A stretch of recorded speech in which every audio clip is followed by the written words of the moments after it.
Hey everybody, welcome to Build Fly Go. So we're here with Steve from RPX and DynaVibe, and we're gonna do a prop balance on the RV-9 in this case. It's been a few years since I've done a prop balance on the RV-9. I think it's 2018, 2019, and the props come on and off a dozen times since then because of just regular maintenance. And DynaVibe was very nice to provide a set for us, and we're gonna do a couple of videos on how to do this prop balance. It's super easy. It's quick, right? Like it's one of those things where people stress about. It's like, oh, how am I going to do this? Where am I going to mount the sensors? And we're going to go over all of that. But just the tools that we use, right? I mean, you just need sort of a socket set to maybe move some of the bolts around. We might move a case bolt to mount some of the sensors around. We'll see when we get to the front.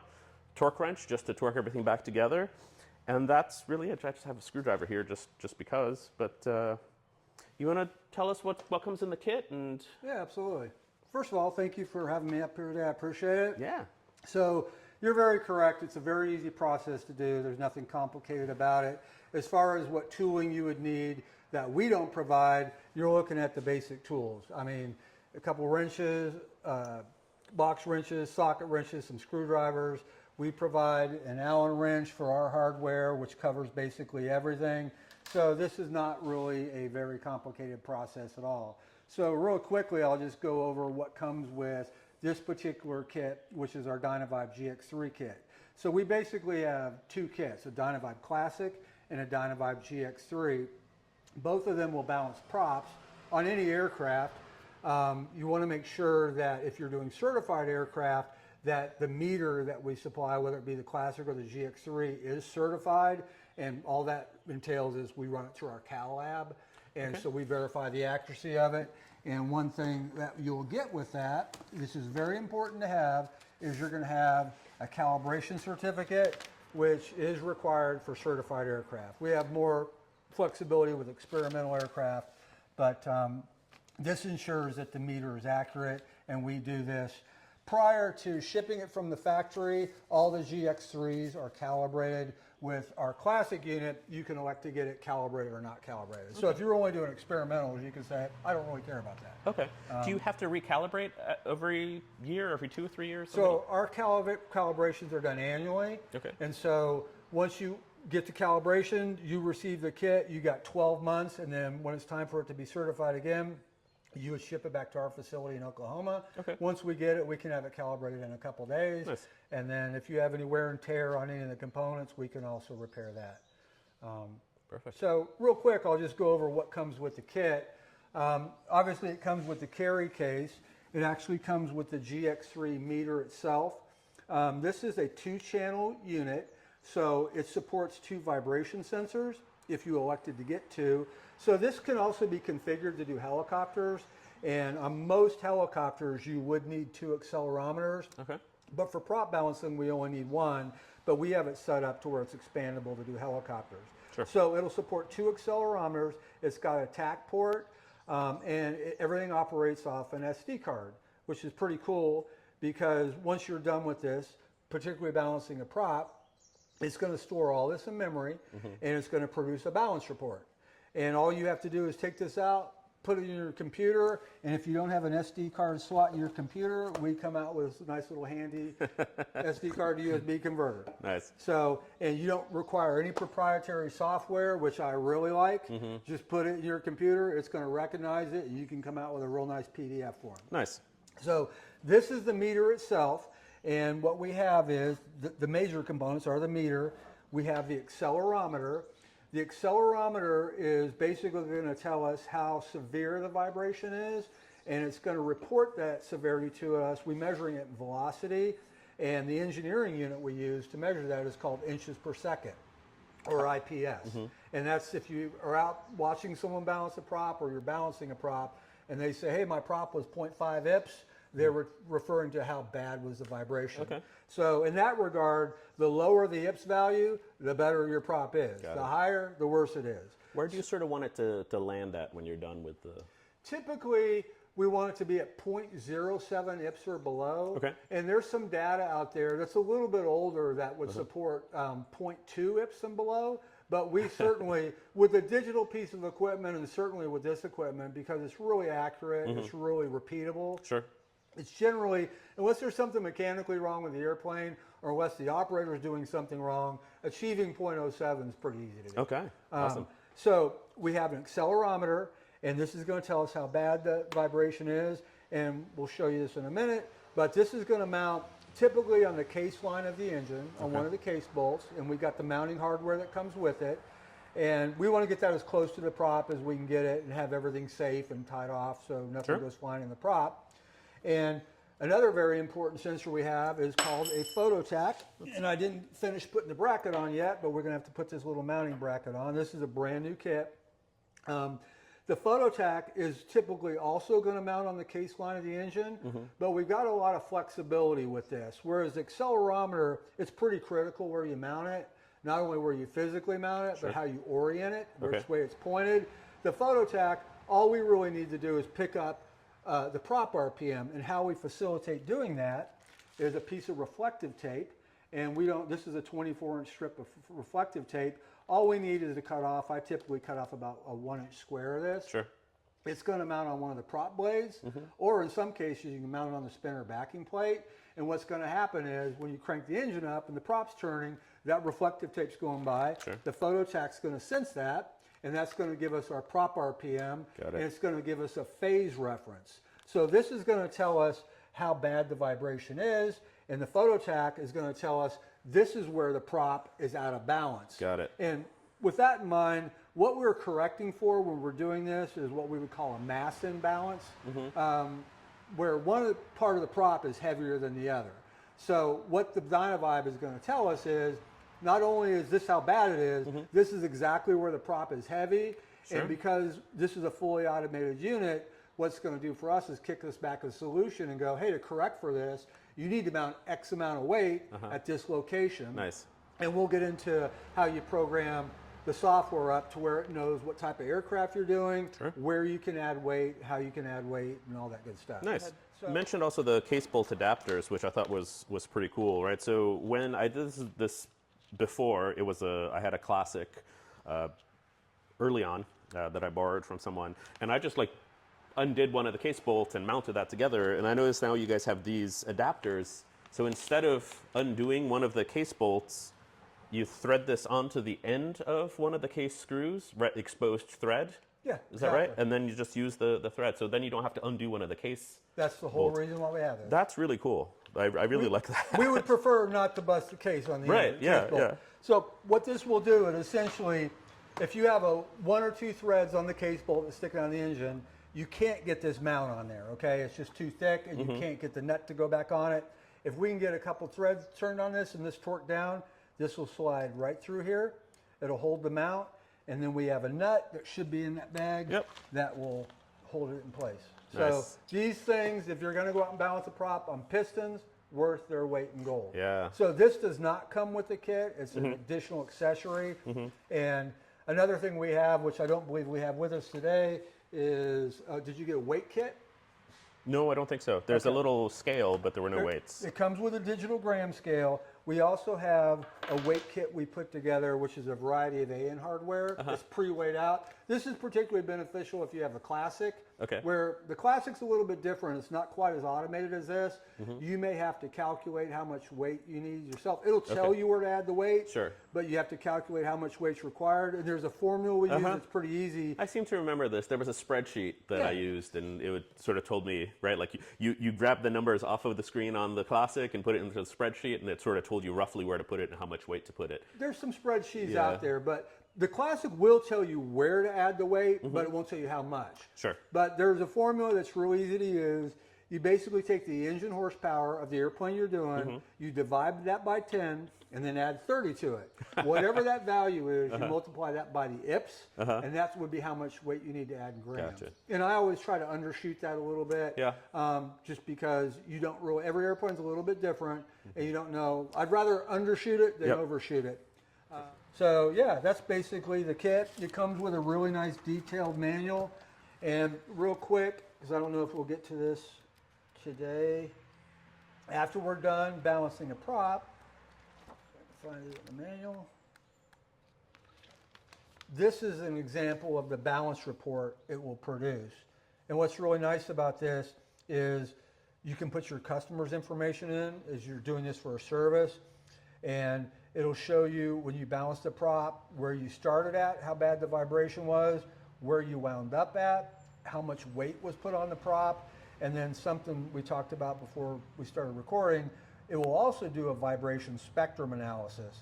So a vibration spectrum analysis, to make it real simple, it's going to show you all the vibration that's happening in the aircraft, the engine, in a certain frequency range, okay? Think about, and with this unit, it's 0 to 24,000 RPM. It's going to show you all the vibration that's happening. And this is a great diagnostic tool if we were to go out and balance the prop, and we can verify that the prop's balanced, but then we realize, hey, there's still some weird vibration we're picking up. Where is this coming from, and what is it? This would potentially show us at what frequency this is occurring at. And then you can sort of convert that frequency to usually think something at this frequency is maybe the alternator, or maybe... If you know what the ratios are for the accessories, their operating speeds and ratios, you can use that and go, hey, we got, and these numbers are not accurate. Of course. But if you say, we got a vibration at 6,500 RPM, what is operating at 6,500 RPM? Got it. And that would pinpoint you and lead you in that direction. Sure. And that's certainly more efficient than, I guess we're just going to start removing stuff until it goes away. But this is a real handy tool to have, and when you do a balance report, it will always include a spectrum graph from the very last reading you did. So the assumption is, hey, this is what it looks like when the prop is balanced. Gotcha. Okay. And I would just keep this with my logs and show that, hey, we balanced the prop and this is where it's at, and nice. You know, I think what I've found with a lot of customers, particularly our customers who do service work, and their customers who they're doing annuals for, when they do a prop balance, particularly if it's the first time they've ever done it for the customer, they're pretty intrigued by this because they may not know exactly what it all means, but what they can look at is next year, when I come in here for the annual, I want you to do this again because I want to see if this is changing. Oh, interesting. Okay, so I kind of look at it as like an affordable trend monitoring piece of equipment. Interesting. We can see if vibration's trending upward over a period of time and potentially do something about it before it becomes catastrophic or costs a lot of money. So, but this is the balance report, and you don't need proprietary software for this. It's a PDF. Yeah, it just prints out a PDF. You can email it to people, and that's that. So at this point, that's basically the GX3 kit. We kind of need to get everything together, put our mounts together, and hook everything up to the airplane. Sounds good. Okay. All right. So we've decided that this case bolt is the best spot for the sensors, and it's also the one that has the most thread. I don't know if you can see, right, like how much thread is showing over there, but this screw holding up this fuel injector line is in the way. So I'm just going to remove this Adele clamp for now. We're not going to fly like this, of course, but it means I don't have to break one of the case bolts open and reduce the torque. So we found the case mount adapter that fits over this thread. I removed the Adele clamp here for this fuel line, and we just threaded it on. I'm just going to lightly tighten it. Doesn't have to be torqued, right? Like it's just a light. I'm being careful with that fuel line. Okay, that's finger tight. I'm going to put some tape around the fuel line just so it doesn't.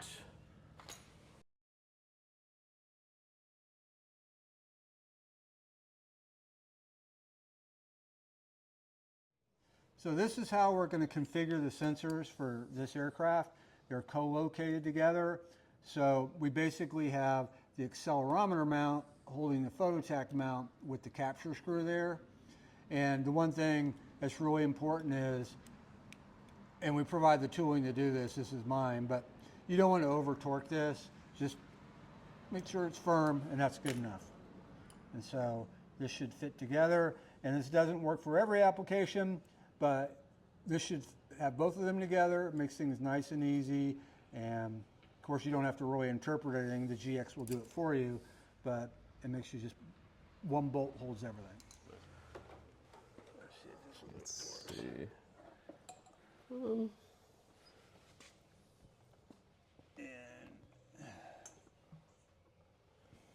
Yeah? Yeah, I think we got enough clearance here. Are we going to be able to tape the baffling down like that? Yeah, for sure. Okay. All right, so let me get the nut. And the case bolt adapter bag is back here. And I'm just watching, taking a peek at how close that fuel line is. I think I'm going to add a little bit more tape. Just a little further out, just so that it doesn't touch the metal. So we've mounted the case bolt adapter, and it's because there's a fuel line right there. I'm being super careful, and I'm taping the fuel line. I just don't want it to get nicked by the metal, right? This is going to vibrate. We're not going to fly, but I want to be safe, and we don't going to cause any problems coming up.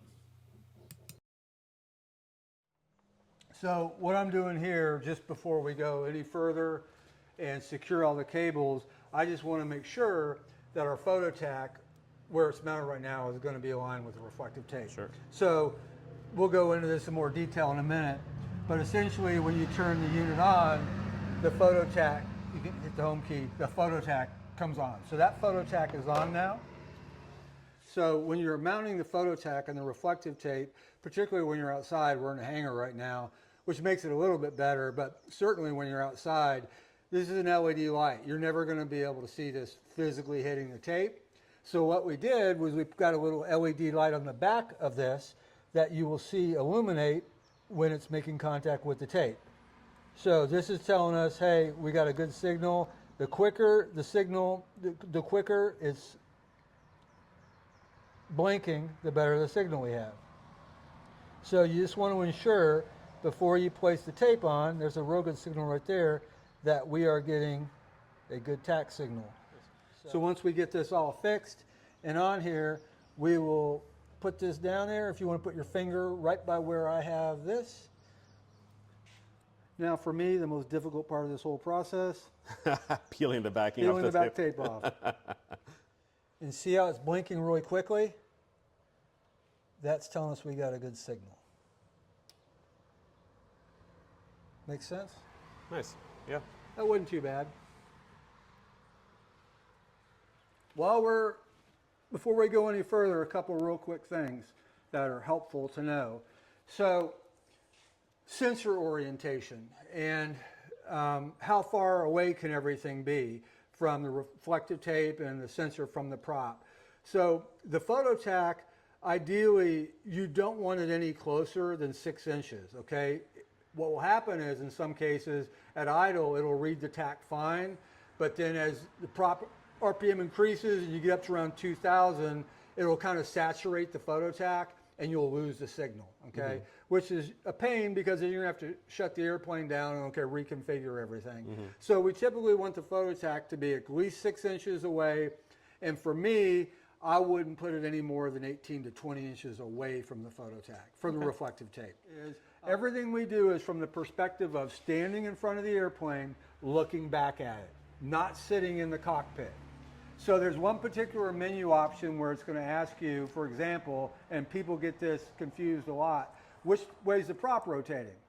Well, if you're sitting in the cockpit, you're going to go, it's rotating clockwise, but we're doing it from this way, it's counterclockwise, okay? So everything, again, is from the perspective of standing in front of the airplane, looking back at it. Another important thing, a lot of people comment, hey, my sensor is not right on the center line of the engine. And this is a little at an angle a little bit, but I think we're going to be okay. So this sensor has a little arrow on it. If you pull over here, you can see it. And best way to describe this, it's reacting in this direction, okay, outside the cable end. You want this end pointed away from the crank, okay? We are not on the center line right now. We're a little bit off center. At some point when we're programming the GX3, and we'll show you this, it's going to ask you where is the accelerometer located, and it actually has a little graph on the screen that you can rotate around. And again, if we're standing in front of the prop looking this way, we would say the accelerometer is at 0 degrees. But it's offset a little bit, someone might say. Yes, it is offset to the side a little bit, but it's still reacting in this direction, okay? So if we were to say, hey, the sensor is at a different angle, we would literally have to change the orientation of it, meaning it's now leaning over this way, or it's now leaning over this way, or it's now leaning over. You wouldn't want to go to where it's pointed toward the crank. But in this case, even though we're offset from the center line, it is still reacting straight up and down. So for our purposes, this would be at 0 degrees, and the photo tack would probably be, and we'll look at it when we're in the box, it's probably going to be offset maybe 10, 20 degrees. If we're going to go out and balance the prop on an airplane, whether we're doing it for a service or it's our aircraft, and it's already got balance weights on it, so what I would do is I would take an initial reading with the weight on there, just to make sure, hey, is the prop out of balance? Sure. And then if we determine, yeah, the prop is out of balance, we would want to remove that weight and then start the job in earnest from that point. Sure. Makes sense. Another good thing we'll get into a little bit as we go forward in the balancing process, when the DynaVibe GX3 gives you a weight solution and it says, hey, add weight at this location, you put that weight on there, and then 99.9% of the time, it's going to make the vibration better on the first run. But you may have to do multiple runs to get it down to an acceptable level. And when you run it, after you put the first weight solution on, the vibration level gets better. The box reads that, and it now knows how much weight you put on the first time. And so it's going to give you a new solution, but that new solution is based off of you removing all the previous weight. So the classic you used before was cumulative weight. Yes. If you added weight one time, the next time you're adding that weight on top of what you previously added, to where this is, hey, add the weight the first time, I'm giving you a new solution, remove that, put the new solution on. And we even give a warning message on the DynaVibe that says all weights are totals. So it's our way of saying, when you're done, this is the amount of weight there should be in the prop, period. Everything's hooked up to the airplane. We've got our accelerometer cable in the left accelerometer port. When you are balancing a prop with the GX3, by default, the left port is what needs to be used. It will support 2 sensors, but we only need 1 sensor for prop balancing, so we're going to use the left port. And then the tack is in the only tack port available. So this is a menu-driven software. It'll basically tell you what to do, and it's got multifunction keys here. So if you want to, it's kind of old school, but if you want to program a B on this using this key, you'd have to key multiple times. I think most people can figure that out. And you turn the unit on, it'll boot up. This is really important that you should check whenever you're balancing a prop. You want to make sure you got the latest firmware version in it, and you also want to make sure that if you're doing a certified aircraft, that the unit is currently in calibration. So this will say, hey, the calibration is due on October 11th, 2024. So we're all good to go. So these function keys control everything that's above it. So in this case, if we wanted to hit next, we would hit F4. So this is the different menu options that it will allow us to do. There's measure mode, easy measure mode, auto balance mode. Auto balance mode is what we're going to do to balance the prop.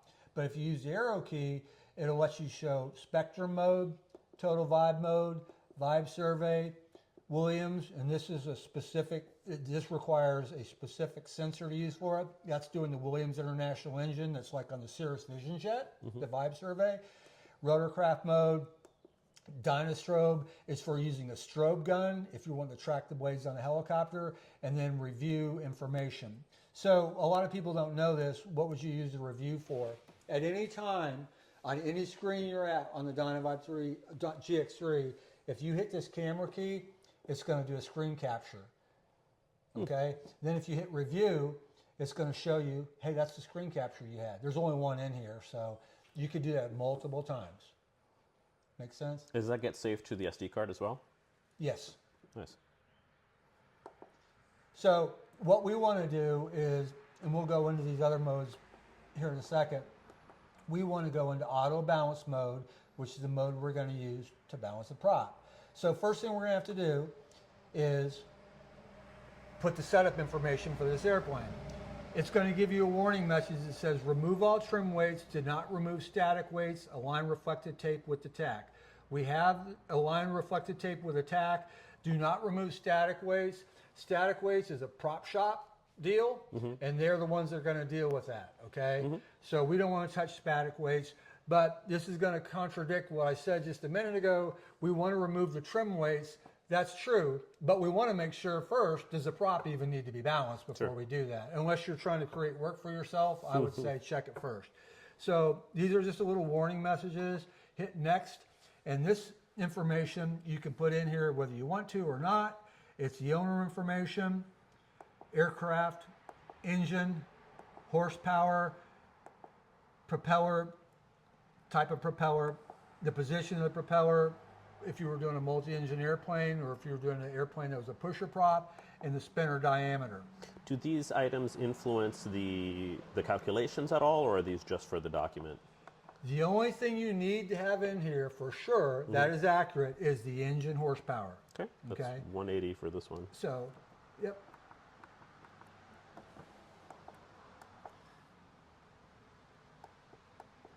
So hit accept, and then the rest of it for our purposes we can just leave blank. It will still print out the report, but if you don't put this other information in there, it will just be blank. Okay. I think I already went over this, but why is it asking for the engine horsepower? Because on the very first run of the aircraft, when it gives us a solution, it knows where to put the weight. It doesn't know how much weight to put. Okay. So it uses that calculation I mentioned using the horsepower. But after we add our own weight the first time and program in the box what we did, then it learns off what we're actually doing. Sure. The first weight calculation is pretty accurate. Every subsequent calculation is more and more and more accurate. So once we got that information in here, we're going to hit next, and it's going to ask us how many blades are on the prop, and we can manipulate all this by just hitting the arrow keys. So we're going to say there's 2 blades on the prop. Which way is the prop spinning? Again, everything we're doing is from standing in front of the airplane looking back at it. So we're going to change this to where it says CCW. It's counterclockwise. Counterclockwise. And for Continentals and Lycomings, that's the way it's going to be. Okay. So this is very, very important. I get calls quite a bit where people say, hey, I added weight, and it's almost like everything's backwards. And I say, let's go through this again. What do you have it set at? Clockwise? I'm like, it is backwards. So hit next. It's going to ask us where the optical tack is. And again, as we're looking at the prop, it's over to the side a little bit. So we're going to say it's at 20 degrees. Hit next. What's the accelerometer position? We can manipulate this wherever we want to, but even though it's offset from the center line, it's still pointed straight up and down. So we're going to say it's at 0 degrees. Hit next. Number of weight locations, I didn't even look, but it's got to be 12. Yep, 12. Okay, so we're going to say 12. You can do as few as 3 hole locations, and it'll still give you a calculation. And you can go up to 20 locations, and it'll still give you a calculation, but we're going to set ours at 12. And the very final thing it's going to ask us, angle to the number 1 hole. So now that we tell it it's got 12 holes in the ring gear, and this is where we're going to add weight, it's going to ask us which one of you want to make number 1. And what I try to do to make things easy is, and you're going to have to do this anyways, once you take the readings and shut the airplane down, keys off, mags off, all that stuff, you're going to rotate the prop to where the reflective tape's in front of the photo tack. And then to me, I will always know, hey, we made this one number 1, so I always know it's right in line with the reflective The one tape. right in line with the tape. And very important also, even though the prop's rotating counterclockwise, we count the holes clockwise. Okay. And we'll go over this when we've taken readings. It'll actually show There's you a on the diagram, screen. yeah. If you actually use all the resources this has, it's going to show you a picture of where it once went. So Nice. Okay, so number 1 is right across from the it's tape. right behind the prop. We're going to put it right there at 20 degrees. And we know our number 1 hole is right behind the prop that's got reflective tape on it. So if it comes out and gives us a solution of, hey, add weight in 4 and 5, we know, start counting from this hole, 1, 2, 3, 4, 5. Make sense? Yep. Okay. Next, and then it starts to repeat itself. So at this point, we can hit accept. And what it's going to tell us is prepare to run up, clear the area, run it up at cruise RPM. And basically at this point, if we go forward, what's going to say is a tack signal is required. Another question I get a lot is, and I would ask this question too, people will call me and say, hey, they'll get to this part of the screen and go, the light on the photo tack is blinking, but it says I don't have a tack. you have to have a minimum RPM before it'll start reading Okay, it. so it's just waiting us for start? It's waiting us for run the aircraft. Okay, I guess let's look everything over, pull the airplane out, and get started. Yep, make sure everything's secure and we're ready to go. Okay, so typically when you're doing this, you want to try to balance the prop where the airplane lives most of the time. Sure. And that's at cruise RPM. If you have limitations that, hey, I can't get to that on the ground for whatever reason, you can balance at lower RPMs, but the important thing is that whatever RPM you initially take a reading at, you want to match that RPM after each subsequent run. Got it. Okay? When you crank the engine up, we're not going to be able to talk to each other. So when you get up to your RPM, your desired RPM, just give me a thumbs up. Okay. And then I will press the data collect button on the balancer, and typically at 2300 RPM, it'll take me about 7 seconds to take the reading. Okay. And keep in mind, this is our initial reading with the weight that was previously on it, just to see if the prop is actually even out of Sure. balance. Okay. So I'll give you the thumbs up. You'll take the reading. You let me know it's good. I'll and go then, like this. Yep. You can come back to idle, let everything cool down, and shut down whenever you can. Sounds good.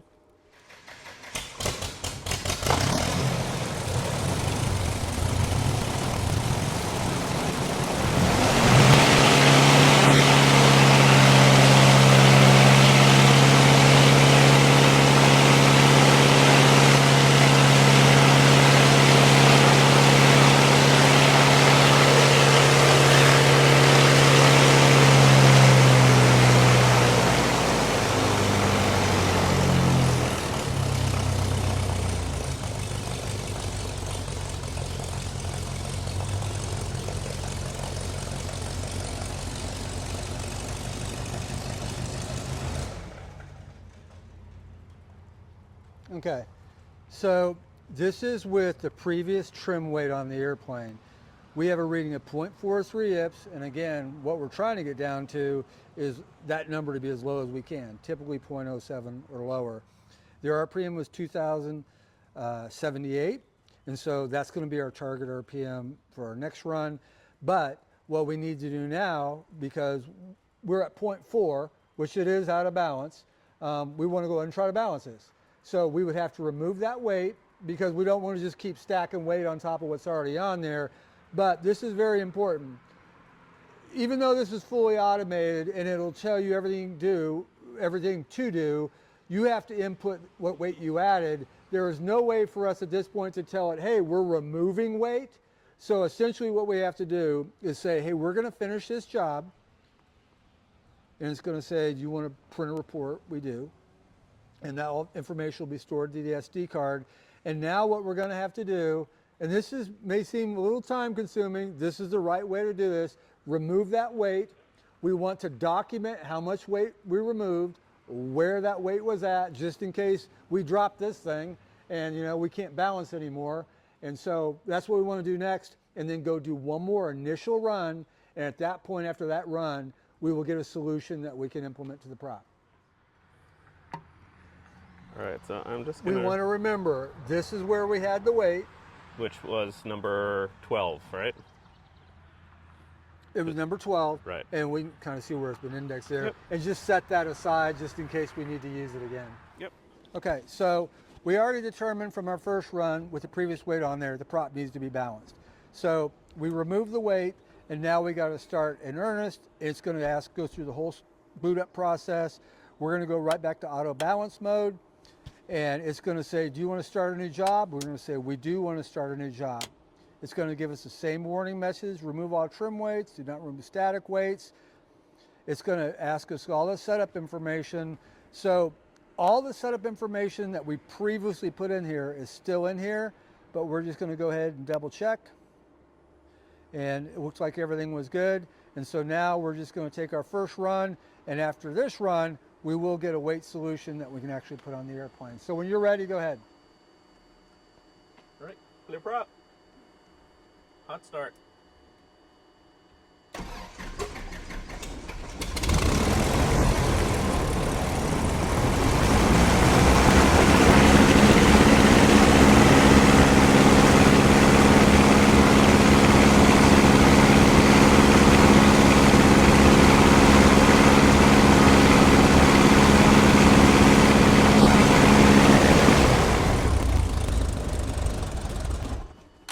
Okay, so this is our first run actually in the prop balance job where we're going to implement a solution.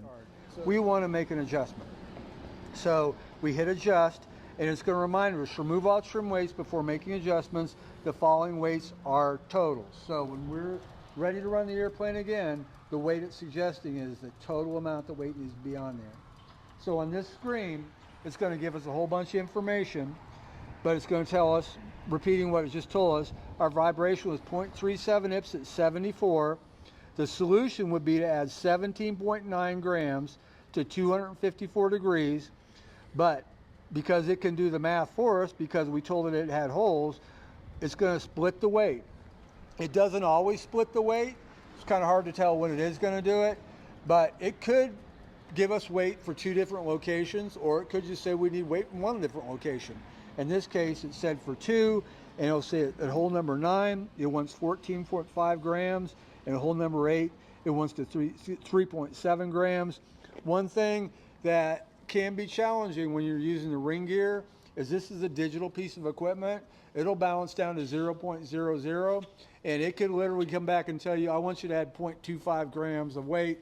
And if you can't physically implement that weight, you need to just tell it, I can't put that in, and ignore that weight solution. So this is not terribly out of balance. We have an upper limit, which is 1.25. And if we're above that limit, we shouldn't even attempt to dynamically balance. But we're well within range. So now what we need to do is go ahead, weigh out our weights, and add them to those locations. Make sure we program into the analyzer what we actually did, and then run the airplane again. But this is our very first weight solution, and it's basically calling for 14.5 and 3.7. So we got 14.22, and that's pretty close. The 3.7 is just too small of a solution for us to put on the ring gear. And again, we already discussed this. This is digital. It'll tell you really, really small solutions that you could not implement.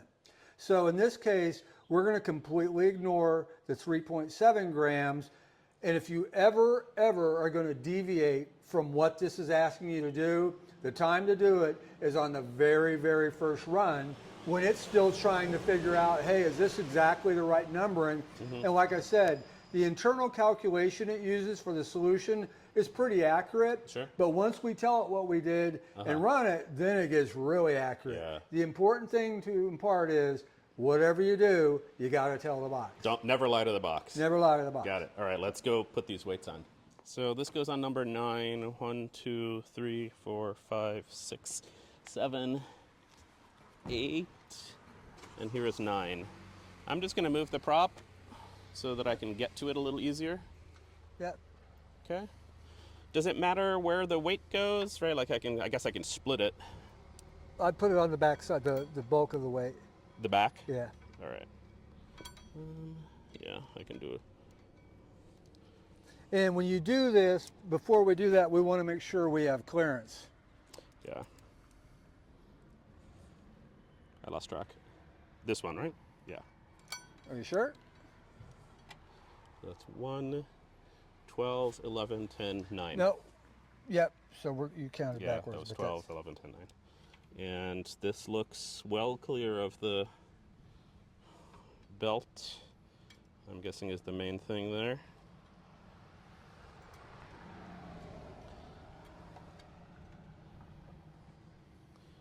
Let's get this started.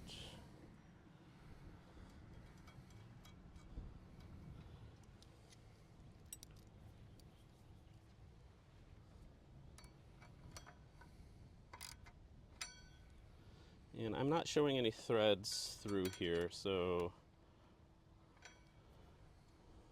no, I'm not showing threads through here. So I think I need to go up a size on the bolt for the final, and that's as tight as that'll go.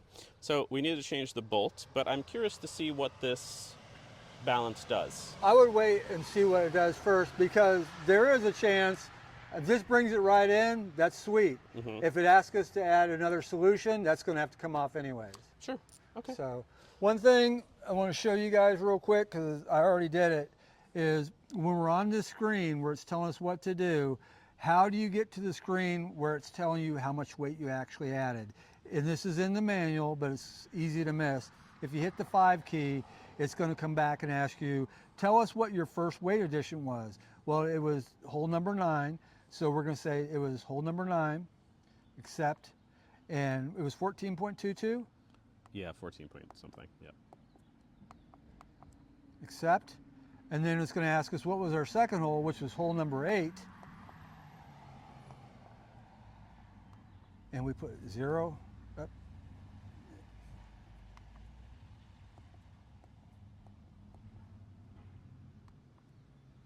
And again, contradicting myself, try to be as accurate as you possibly can, but when you have limitations like this, sometimes you're going to have to deviate, and as long as you're telling it what you're doing, you should be okay, and as long as you're doing it on the very first run, I think you'll even be even better okay, if that's a word. But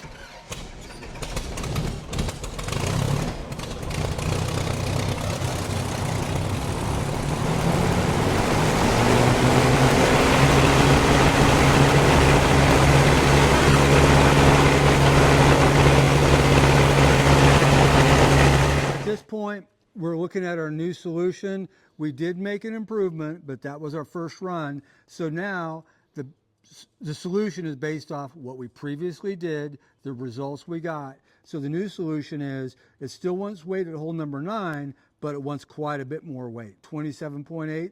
That's not really unusual. And it wants to, on hole number 10, it wants 4.4 grams. So both of those should be doable. Okay. With the hardware you have. Yeah. So what we would do at this point is remove the previous weight, add the 2 new solutions, add them to the airplane, program into the box, and run it again. Sounds good. Okay, and then we should be done. All right. So I'm just stacking the bolts, the weights, which is just washers, on position number 9, right? Like we marked. Position number 1 is here behind the blade with the tape on it. So 12, 11, 10, 9. And I'm just making sure that there's clearance here so it's not going to catch on anything on the back, and making sure that that's going to work. So I can tighten that down.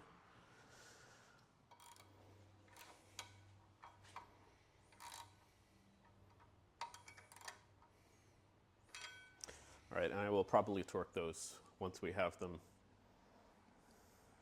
finalized. Yeah. So what we did was we got as close as we could to the solution, which the net solution was 31.7 grams at 264. When we weighed our weight, we ended up overshooting a little bit, and that was largely in part because, again, using the ring gear, we have to have a certain size of hardware to even get it on there. So again, this is a limitation of balancing that you got to work with, but it doesn't make it not doable. So we ended up with 33.2 grams at 266. So we're going to go ahead, and we're pretty much on the phase angle, a little bit over. We're going to go ahead and run it again and see if we can continue our trend of reducing the vibration.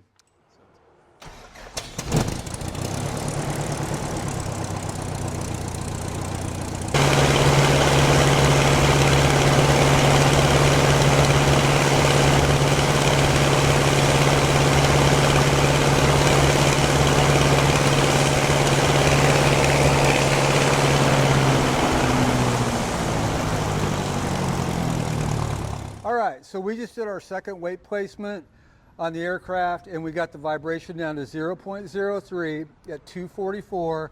And again, our goal is to be at 0.07 IPS or below. The lower the better. I think if we probably would have been a little bit tighter on our tolerances with how much weight we put on in the first solution, we may have possibly got it down all the way, but I think this probably would have taken us 2 runs. Sometimes you can do it in one shot, and that's not uncommon, but this is pretty typical for a prop balance. And it went pretty quickly, in spite of the fact that we did a lot of talking behind the scenes here and stuff like that. So we ended up using the ring gear, and again, the benefit of having the ring gear available is we added the test weight on the ring gear, and now that the prop's balanced, we can leave the weight on the ring gear. Another way we can do this is if you don't have the ring gear, you'd have to add the weight to the spinner backing plate. And how you do that in order to save time is you would literally use the spinner screws to add test weight. That way you're not having to pull the spinner off, put the spinner back on, pull the spinner off, put the spinner back on, and just use the spinner screws until you have the prop balanced. Once it's balanced, you can't leave the weight on the spinner screws, you gotta move it into the backing plate. You can also use the spinner flange as well. And that's basically the same process, except you're just gonna offset the screw next to the flange. Turbines typically are much, I think, easier to do because there's pre-drilled holes in the backing plate, so you don't have to worry about that stuff. But this went pretty well, and 0.03 is a number I'd be very satisfied with. I didn't know what the number was when I was in the airplane, and I immediately noticed the difference. Because, right, I had mentioned that I have that, like, sharp vibration at idle. But it got better at idle, too. It's almost gone. Okay. Right, I could tell before because the stick would vibrate, like, visibly vibrate. It's no longer doing that, right? Like, you can still tell that it's moving a little bit, but it's not like that, right? Like, you don't feel it in your bones anymore. I didn't think we were going to lose that. I thought it was just going to get smoother at the top end, but it's a noticeable. I could tell each time you ran it, well, two times you ran it when we had to wait, that initially I don't put a lot of stock into what's it doing at idle, and plus you just fired up the engine. Right. And anytime we immediately get that tack signal, we're kind of going through a transit RPM, so it's going to make all the numbers jump around. But I could tell it was a little better, and right from the start. So yeah, that was an incredible difference. We started at 0.4, is that right? We were close to 0.4, yeah. It's a big difference. Yeah. And so that took really, if we would have knocked out not having to do the verification run with the original weight on it, we did it in 2 runs. 2 runs for sure, yeah. And it was, right, like easy enough to mount everything, right? Like we're just sort of taping the cables back, right? Like that's not a big deal. There's like 2 zip ties up front, and we used the adapter so we didn't even have to like break the case bolt torque. Yeah, right, like we could have done this in an hour, 2 hours. Right, like including taking the cowl off and putting the cowl back on. It's quick and it's simple, right? Like it's a very simple process. And the one thing I think you'll see that I always tell people is you're going to be best off having everything you need right with you at the airplane. And what I see, and we did a little bit of that today ourselves, but one thing I see a lot of people doing is spending an inordinate amount of time of, let me go dig around the hangar and find some washers. And we do have a weight kit that we talked about that's available. It's pre-weighed out. And the GX3's got a digital gram scale. But again, if you have everything with you at hand, that's what's going to make it go quick. For sure. Absolutely. So cool. Well, thank you. This was awesome. Oh, thank you. And yeah, I'm excited. Yeah. A lot easier than we thought. All right, folks. Thanks for watching. Much appreciated. Thank you, Steve. Well, thank you for having me. Thank you, DynaVibe. And, well, I guess watch for more videos. I'll post the PDF either in the inside over here or a link to it in the video for you guys to see what it looks like. All right, we'll see you later. So real quick, what we wanted to do is we're going to run the airplane one more time and show you the spectrum analysis function. When we're balancing the prop, we're basically telling the software, we're only concerned with the prop right now, and it is doing a spectrum analysis in the background while we're balancing the prop, but it's not something we can see. It is printed out on the report though. But right now we're going to do a real quick run of the airplane, and we're going to do a vibration spectrum graph. And basically what this is going to do is show us through a given frequency range, or in Hertz or RPM, however you want to measure it. In this case, from 0 to 24,000 RPM, it's going to show us all the vibration that's happening, and we can save that too. And this is another diagnostic tool for us to have in case, let's say we balance the prop and Gil says, hey, there's still some weird vibration happening. This would help us to get to the bottom of what's causing it and maybe pinpoint the component that's causing it. So when you get ready, Gil, just do what we did before. Give me a thumbs up. Give me about 15 seconds and I'll tell you to bring back the power. Sounds good.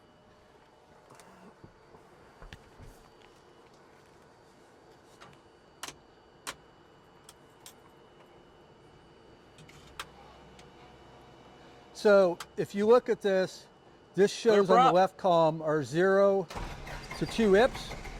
This is the severity of the vibration, and this is the frequency of the vibration.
to do. Basically, all you got to do is push a button. So I did some camera captures on here, and I think I mentioned that before. At any time, you can do a screen capture, and you can actually go into the unit itself and go to the review mode, and it'll show you what screen you captured, and it gives you a message that says, hey, this is not a live reading, and you can look at all the spectrum data. So basically what this is you got 0 to, in this case, 3,000 RPM, and I shrank that up so we could see it better. By default, it reads from 0 to 24,000 RPM, but if we have a frequency we're really looking at, we can shrink it in, the frequency and also the amplitude, so we can look really close at what we're looking at. But long story short is, and this is definitely a Reader's Digest version of how this works, this is showing us our half per, our 1 per, and this is the prop speed, and we can see under the prop speed, this is the vibration that's happening, and this is how severe it is based on those spikes. Just as a point of reference, because we just balanced the prop, there's literally nothing at the 1 per, because we reduced the prop vibration to 0.03, okay? But if we saw this spike right here, and this is a very low frequency vibration, and that could be resulting of the winds kind of buffeting us around a little bit. But what you can do with this is do further diagnostic analysis to determine, hey, what else is happening with the airframe and the engine, and pinpoint where we're having an issue. And it's a good diagnostic tool. So I just wanted everybody to know it is capable of doing this. Sure. The stock sensors that come with this are more than enough, in my opinion, to do piston vibe analysis. If you were going to do a lot of PT6s or turbine stuff, you would definitely need to get what we call a high frequency sensor. Sure. That reads much higher frequencies, because that's what we want to look at. Okay. So if this looks odd to us, can we send you the screenshot? Sure. And you'll give us some feedback on, yeah, right, like what could this be, right, as a troubleshooting, you know? We're always willing to help out, and we have people do that a lot. And so, yeah, we're always willing to look at it and see if we can help out. Awesome. Looks good though. Yeah, everything looks good. So. Awesome.